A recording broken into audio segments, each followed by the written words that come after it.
السلام علیکم دوستو، بیٹیاں تو اندھیروں میں اجالا بکھرتے چراغوں کی مانند ہوتی ہے۔ خوف بیٹیوں کا نہیں، ان کے نصیب کا ہوتا ہے۔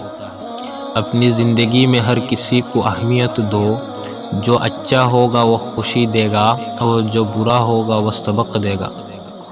شاخیں رہیں تو پھل بھی پتے بھی آئیں گے، یہ دن اگر برے ہیں تو اچھے بھی آئیں گے۔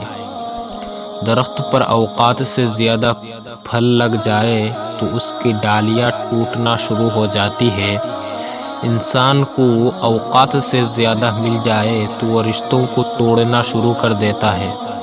انجام آہستہ آہستہ درخت اپنے پھل سے محروم ہو جاتا ہے۔ نئی بنیادیں وہی لوگ رکھ سکتے ہیں جو اس راز سے واقف ہو کہ پرانی بنیادیں کیوں بیٹھ گئے ہیں۔ السلام علیکم۔